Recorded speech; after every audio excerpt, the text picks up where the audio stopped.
तो आज मैं एक ऐसे विलन के बारे में बात करने जा रहा हूँ जो एनीमे यूनिवर्स का the darkest villain of all time भी कहा जाता है। एक ऐसा विलन जिसने अपने सपने को पूरा करने के लिए अपने आप को, अपने दोस्तों को, यहाँ तक कि अपने अंदर की ह्यूमैनिटी को भी कुर्बान कर दिया। मैं बात करने जा रहा हूँ द डार्केस्ट विलन ग्रिफिथ के बारे में, AKA फैंटो। तो मैंने अपने चैनल पर एक कम्युनिटी पोस्ट डाला था जहाँ पर मैंने तुम लोगों से पूछा था कि तुम्हें अगली किस एनिमे कैरेक्टर पर वीडियो चाहिए, जहाँ पर मैंने 2 सबसे खतरनाक एनिमे कैरेक्टर्स को वोटिंग लिस्ट में डाला था, जहाँ पर तुम लोगों ने ग्रिफिथ को चुना। तो लो, आज मैं तुम लोगों को ग्रिफिथ के बारे में बताने वाला हूँ। मैं तुम्हें बताने वाला हूँ ग्रिफिथ ने बिगिनिंग से लेकर अपने लाइफ के टर्न पॉइंट तक क्या क्या किया, उसके डिसीजंस कितने ज़्यादा अच्छे थे या फिर कहूँ कितने ज़्यादा भयानक थे, उसने अपने सपने को पूरा करने के लिए क्या क्या कुर्बानियाँ दी। तो ग्रिफिथ बचपन से ही बहुत ही ज़्यादा गरीब था। वो खाने के लिए भी इधर उधर तरसता था, लेकिन उसकी सोच बाकी लोगों से बहुत ज़्यादा ऊंची थी। उसे इस कचरे के ढेर से बाहर निकलना था। जब उसने सूरज की चमक पर कैसल को देखा, तभी से उसने ठान लिया कि उसे अपना एक किंगडम चाहिए और वो वहाँ का किंग बनेगा। अपने सपने को पूरा करने के लिए उसने 12 साल की उम्र से ही मर्सरीज का एक ग्रुप बनाया, बैंड ऑफ हॉक्स, जहाँ पर वो लोगों को अपनी बातों से, अपने मेंटेलिटी से अपने साथ जोड़ने लगा। बाकी लोग भी ग्रिफिथ की बातों से इंस्पायर होकर उसके साथ इकट्ठा होने लगे।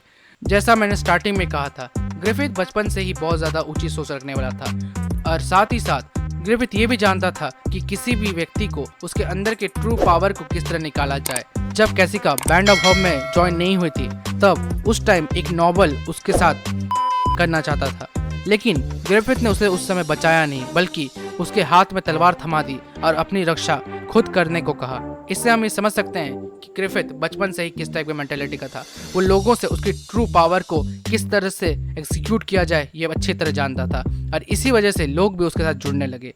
वो ये जानता था कि बैंड ऑफ हॉक को एक पावरफुल आर्मी बनाने के लिए उसे बहुत पैसों की ज़रूरत पड़ेगी। तब वो एक नॉबल पैरन के साथ काम करने लगा। पैरन एक पेडोफाइल था, उससे बच्चों के साथ अजीब तरह की फेटिश रहती थी और ग्रिफिथ जैसे एक प्राउड बंदे ने एक रात पैरन के साथ बिताई। अब तुम ज़रा सोच सकते हो कि ग्रिफिथ जो अपने आप को प्राउड समझता है, उसने अपने सपने को पूरा करने के लिए अपने आप को भी कुर्बान कर दिया। ये सोचकर ग्रिफिथ को अपने आप से नफरत होने लगी। उसने अपने नाखूनों से अपनी स्किन को नोच लिया, लेकिन वह जानता था कि अपने सपने को पूरा करने के लिए उसे ये कुर्बानियाँ तो देनी ही पड़ेंगी। ग्रिफिथ ने मिडलैंड के किंग के साथ मिलकर बहुत सारी लड़ाइयाँ लड़ी। उसने मिडलैंड के किंग के साथ काम किया और ऐसे करके बहुत नाम कमाए, लेकिन किंग के ब्रदर जूलियस को ग्रिफिथ से बड़ी जलन होने लगी, क्योंकि ग्रिफिथ जैसा कॉमनर इतने देखते ही देखते इतने बड़े पोस्ट्स में आ रहा था, वो इतने बड़े बड़े काम कर रहा था। इसीलिए उसने ग्रिफिथ को मरवाने का भी कोशिश की, पर ग्रिफिथ ये जान गया और उसने गट्स की मदद से जूलियस को भी मरवा दिया। टाइम बीतते गए और ग्रिफिथ ने अपना नाम बढ़ाते गया और बैंड ऑफ हॉक्स बहुत ही फेमस होने लगा। लेकिन किंग की जो क्वीन थी वो भी ग्रिफिथ को पसंद नहीं करती थी, क्योंकि उसने उसके ब्रदर जूलियस को मरवा दिया था। और हमें फिर पता चलता है कि किंग की जो क्वीन थी उसका संबंध उसके भाई जूलियस के साथ था और इसीलिए वो उसका बदला लेना चाहता था। इसीलिए क्वीन ने मिनिस्टर फोर्स के साथ मिलकर ग्रिफिथ को जहर देकर मरवाने की कोशिश की, पर ग्रिफिथ ने उल्टा फोर्स को ही अपने आप अंडर काम करने में मजबूर कर दिया और क्वीन को जिंदा जला दिया उसी के कैसल में।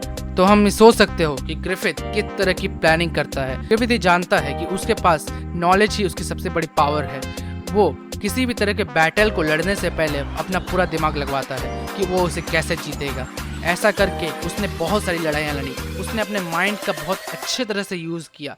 आगे चल के उसने किंग के प्रिंसेस स्कारलेट को भी अपने लुक्स के जादू से अपनी ओर अट्रैक्ट कर दिया, क्योंकि वो जानता था कि अगर वो प्रिंसेस के साथ अच्छे संबंध में रहेगा तो आगे चल के वही उसकी मदद कर सकती है किंग बनने के लिए। लेकिन जब ये सब बहुत अच्छी तरह चल रहा था, तभी ग्रिफिथ के लाइफ में टर्निंग पॉइंट आया, जब गट्स ने बैंड ऑफ हॉक को छोड़ने का फैसला लिया। जब बैंड ऑफ हॉक्स को छोड़ने के लिए गट्स वहाँ से जाने लगा, तब ग्रिफिथ ने उसे रोकने की कोशिश की, लेकिन गट्स ने उसे हराकर वहाँ से चला गया।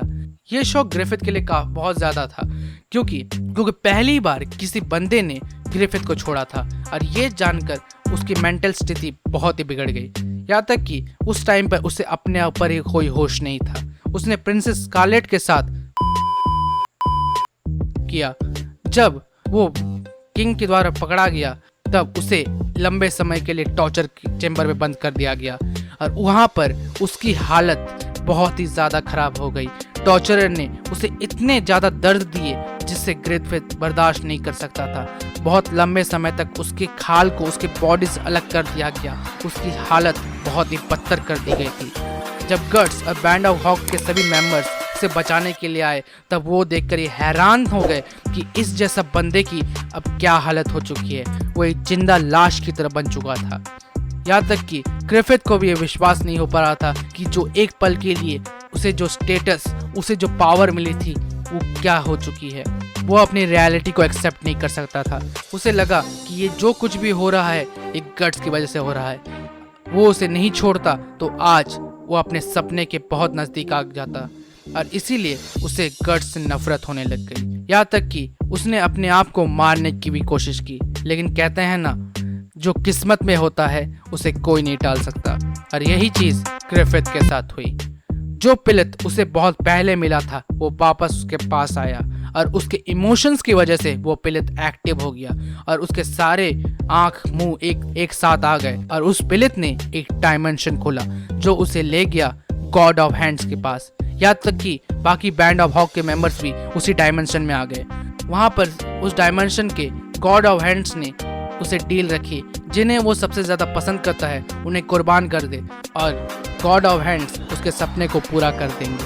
और फिर ग्रिफिथ ने उन सभी को कुर्बान कर दिया अपने सपने को पूरा करने के लिए और सभी बैंड ऑफ हॉक के मेंबर्स को मरवा दिया। सभी डीमंस ने, सभी मॉन्स्टर्स ने उन सभी बैंड ऑफ हॉक के सभी मेंबर्स को कच्चा करवा लिया और सबको मार डाला। बस कैसिका और गट्स ही बच गए थे। लेकिन ग्रिफिथ को अभी भी गट्स पर बहुत गुस्सा आ रहा था। उसने गट्स को मॉन्स्टर द्वारा पकड़ा दिया और कैसिका का बहुत ही बुरी तरह से कर दिया। ग्रिफिथ जानबूझकर गट्स को ये सब दिखा रहा था और गट्स बेबस ये सब बस देखता जा रहा था। वो कैसिका को बचाना चाहता था पर वो क्या कर सकता था।